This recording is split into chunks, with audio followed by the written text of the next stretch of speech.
அனைவருக்கும் வணக்கம். துலாம் ராசினியர்களுக்கு நிகழ இருக்கும் செவ்வாயினுடைய பெயர்ச்சியின் காரணமாக உங்களுடைய வாழ்வில் என்ன மாதிரியான நன்மைகள் எல்லாம் ஏற்பட இருக்கு, கிரகநிலைகளின் ரீதியாக அமையிருக்கும் சாதகங்கள் என்ன, பாதகங்கள் என்ன, மேலும் என்ன மாதிரியான முன்னேற்றங்கள் எல்லாம் உங்களுடைய வாழ்வில் ஏற்பட இருக்கு என்பது குறித்தான முழுமையான பதிவு தான் இந்த வீடியோ விரிவா பார்க்க போகிறோம். அந்த வகையில கும்பராசியில் சஞ்சரித்து வந்த செவ்வாய் தற்போது மீன ராசிக்கு பெயர்ச்சி ஆகிறார். அங்கு ஏற்கனவே சஞ்சரித்துக் கொண்டிருக்கும் சனியோடு இணைகிறார். இதன் காரணமாக துலாம் ராசியை சேர்ந்த சித்திரை 3ஆம் பாதம் முதல் சுவாதி விசாகம் 3ஆம் பாதம் வரை உள்ள நட்சத்திரக்காரர்களுக்கு குடும்ப சூழ்நிலை ரீதியாக மேலும் என்ன மாதிரியான முன்னேற்றங்கள் எல்லாம் ஏற்பட இருக்கு என்று பார்க்கும்போது இத்தருணங்கள்ல உங்களுடைய ராசிக்கு 9, 12 ஆகிய உங்களுடைய ராசிக்கு 2, 7 ஆகிய இடங்களுக்கு அதிபதியானவர் செவ்வாய். அவர் குரு வீட்டில் சஞ்சரிக்கும் இந்த நேரம் குடும்பத்தில் சுப காரியங்கள் கைகூடக்கூடிய ஒரு தருணமாக அமைகிறதுங்க. நீண்ட நாட்களாகவே மங்கள ஓசை கேட்கவில்லையே என்று கவலைப்பட்டவர்கள் இப்போது மகிழ்ச்சி அடையும் விதத்தில் இல்லத்தில் மணவிழா, பெற்றோருடைய மணிவிழா, முத்துவிழா, பவள விழா போன்ற விழாக்கள் நடைபெறும் சூழ்நிலை உருவாக இருக்கு. உத்தியோகத்திலிருந்து விலகி விருப்ப ஓய்வு பெற்றுக்கொண்டு வெளியில் வந்து சுய தொழில் தொடங்கலாமா என்று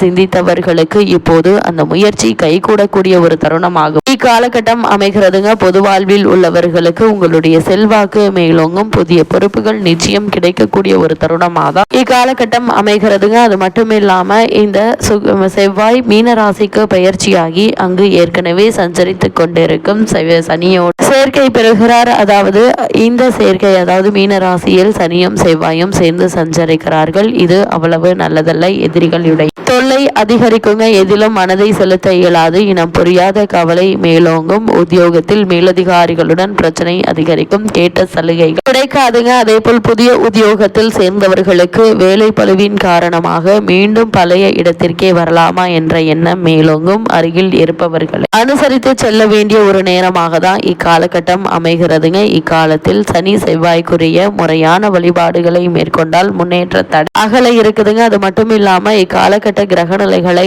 ஆராய்ந்து பார்க்கும் போது மிக முக்கிய கிரகமான புதன் தற்போது கும்பராசியில் இருந்து மீன ராசிக்கு பயிற்சியாகி அங்கு செவ்வாயோடு இணைகிறார். உங்களுடைய ராசிக்கு 9, 12 ஆகிய இடங்களுக்கு அதிபதியானவர் புதன். அவர் நீச்சம் பெறும் காலகட்டத்தில் நன்மையும் தீமையும் கலந்தே நடைபெறுங்க. அதனால் எதையும் உங்களால் திட்டமிட்டு செய்ய இயலாது. ஒரு நாள் வரவு கூடும், மறுநாள் செலவு அதிகரிக்குங்க. ஒரு நாள் இன்பத்தில் மிதப்பீங்க, மற்றொரு நாள் துன்பத்தில் உலாவீங்க என்ற இறக்க நிலை மாற எதையும் யோசித்து செய்வது மிக மிக அவசியம் என்பதை கிரக நிலைகள் மீண்டும் மீண்டும் தெளிவுபடுத்துது. அதே போல் துலாம் ராசினியர்களை பொறுத்தவரை இக்காலகட்ட கிரக நிலைகளை ஆராய்ந்து பார்க்கும் போது உங்களுடைய ராசிநாதன் சுக்கிரன் உச்சம் பெற்று சஞ்சரிக்கிறார். அவரோடு சூரிய சனியினுடைய சேர்க்கையும் இருக்கிறதுங்க. அஷ்டமாதிபதியாகவும் சுக்கிரன் விளங்குவதால் அவர் 6ல் சஞ்சரிப்பது ஒரு அற்புதமான ஒரு நேரம் என்றுதான் சொல்ல வேண்டும்.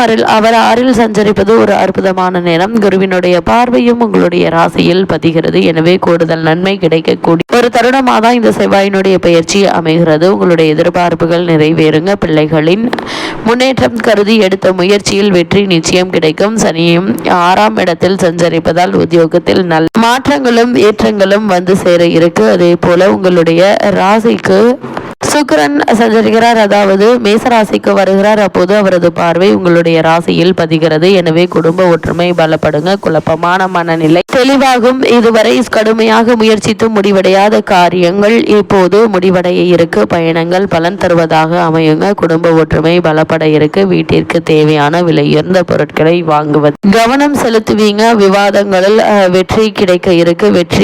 வேற்று நாட்டுகளுக்கு சென்று பணிபுரிய வேண்டும் என்று விரும்பியவர்களுக்கு இப்போது அந்த முயற்சி கைகூட இருக்குதுங்க. உத்தியோகத்தில் உங்களுக்கு ஆதரவு தராத மேல் அதிகாரிகள் இப்போது மாற்றப்படுவதற்கான சாத்தியக்கூறுகள் நிறைந்த ஒரு தருணமாக இக்காலகட்டம் அமைய இருக்கு என்பதை கிரகங்களுடைய சஞ்சார நிலைகள் மீண்டும் மீண்டும் தெளிவுபடுத்துது. அதே போல் பூர்வ புண்ணிய ஸ்தானத்தில் செவ்வாய், புதன், ராகு இணை சஞ்சரிக்கிறாங்க. இதன் காரணமாக துலாம் ராசினியர்கள் பொது வாழ்வில் உள்ளவர்களுக்கு மதிப்பு மரியாதை உயர இருக்குதுங்க. வியாபாரம் மற்றும் தொழில் செய்பவர்களுக்கு கணிசமான தொகை கைகளில் புரளும். உத்தியோகத்தில் உள்ளவர்களுக்கு இடமாற்றமோ துறை மாற்றமோ வரலாங்க. கலைஞர்களுக்கு முன்னேற்றம் கூடும். மாணவ மாணவிகளுக்கு மதிப்பெண் அதிகரிக்குங்க. பெண்களுக்கு செலவுக்கேற்ற வரவு வந்து சேருங்க. தாய் வழி ஆதரவு நிச்சயம் உண்டு. இத்தருணங்கள்ல குரு பகவான் வக்ர நிவர்த்தி பெற்று பலம் பெறுகிறார். உங்களுடைய ராசிநாதன் சுக்கிரனுக்கு குரு பகவான் பகை கிரகம் ஆவார். எனவே அவர் பலம் பெறும் இந்த நேரத்தில் நீங்கள் கவனத்தோடு செயல்பட வேண்டுங்க. குறிப்பா உங்களுடைய ராசிக்கு 3, 6 ஆகிய இடங்களுக்கு அதிபதியானவர் குரு பகவான். அவர் பலம் பெறும் இந்த நேரம் உடன்பிறப்புகளால் உபத்திரம் வரலாங்க. உடன் இறப்பவர்களாலும் இடையூறுகள் வந்து சேர இருக்கு. தடைகளை முறியடித்து தசாபுக்திக்கு ஏற்ற தெய்வ வழிபாடுகளை மேற்கொள்வது மிக மிக அவசியம் என்பதை கிரகநிலைகள் மீண்டும் மீண்டும் தெளிவுபடுத்துது. அது மட்டும் இல்லாம பூர்வ புண்ணிய ஸ்தானத்தில் செவ்வாய், புதன், ராகு இணைந்து சஞ்சரிக்கும் நிலையில் ருணரோக சத்ருஸ்தானமாகிய மீனராசியில் சூரியன், சுக்கிரன், சனி ஆகிய 3 வீரியம் நிறைந்த கிரகங்கள் சஞ்சரிக்கும் நிலை மிகவும் அனுகூலமான ஒரு காலகட்டம் இது என்பதை எடுத்து காட்டுதுங்க. வருமானம் திருப்திகரமாக இருக்கும். குறிப்பாக பழைய கடன்களை அடைத்து நிம்மதி பெற வழிபிறக்க இருக்குதுங்க. உடல் ஆரோக்கியத்தில் நல்ல முன்னேற்றத்தை காணலாங்க. தீவிர வியாதிகளினால் பீடிக்கப்பட்டவர்களுக்கு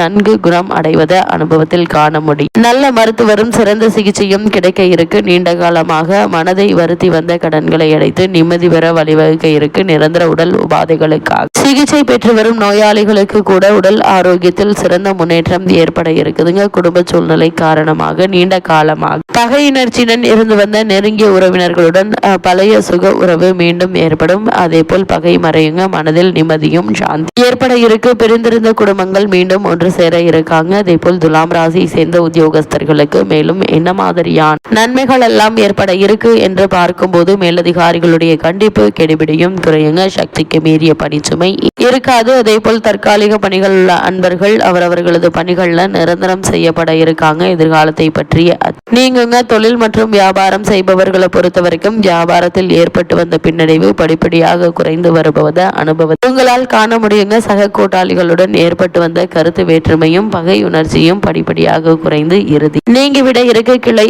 தருணங்கள்ல உங்களுடைய முயற்சிகள் அனைத்தும் வெற்றி பெற இருக்கு. கூட்டாளிகளுடன் ஏற்பட்டு வந்த மனக்கசப்பு நீங்கி மீண்டும் ஒன்றுமை ஏற்பட இருக்குதுங்க. வரவேண்டிய பாக்கிகள் படிப்படியாக வர இருக்கு. நிதி நிறுவனங்களுடன் ஏற்பட்டிருந்த பகையுணர்ச்சி விலகி அவற்றின் உதவியும் ஆதரவும் மீண்டும் கிடைக்க இருக்குதுங்க. ஏற்றுமதி துறையினருக்கு வெளிநாடுகளிலிருந்து வர வேண்டிய பாக்கிகள் பெரும் வசூலாகும். தசாபுக்திகள் சுபபலம் பெற்றிருக்கும் பட்சத்தில் வர்த்தக அபிவிருத்தி காரணமாக வெளிநாடு சென்று வரும் சாத்தியக்கூறும் உருவாக இருக்கு. பிரசித்தி பெற்ற வெளிநாட்டு வர்த்தக நிறுவனங்களுடன் வியாபார அபிவிருத்தி ஒப்பந்தம் கையெழுத்தாக இருக்குதுங்க. தசாபுக்திகள் உங்களுக்கு சாதகமாக இருப்பதால் நீங்கள் நினைத்தாற்போல் நல்ல ஒரு முன்னேற்றம் லாபம் கிடைக்க இருக்கு. அதே போல் கலைத்துறையினரை பொறுத்த வரைக்கும் உங்களுடைய கனவு வாழ்க்கையில் இது ஒரு அரிய சந்தர்ப்பமாக இருக்குங்க. பிரபல சபாக்கள், சங்கீத நிறுவனங்கள் தங்களுடைய நிகழ்ச்சிகளுக்கு உங்களை அழைப்பார்கள். மக்களிடையே செல்வாக்கும் பிரபலமும் ஏற்பட இருக்குதுங்க. அதே போல் இத்தருணங்கள்ல கட்சியில் அரசியல் துறையினருக்கு கட்சியில் நல்ல ஒரு ஆதரவு கிடைக்க இருக்கு. காரணமே இல்லாமல் மறுக்கப்பட்டு வந்த பொறுப்பு பதவியும் கிடைப்பதற்கான வாய்ப்புகள் இருக்குதுங்க. இத்தருணங்கள்ல கிரகநிலைகளின் ரீதியாக கூறப்படும் பரிகாரம் என்ன என்று பார்க்கும் போது வீட்டிற்கு அருகாமையுள்ள முருகன் ஆலயத்திற்கு சென்று செவ்வாய்க்கிழமை செவ்வரளி மலர் சாற்றி வழிபடுங்க. எண்ணற்ற நன்மைகள் நிச்சயம் உங்களுடைய வாழ்வில் ஏற்படும்.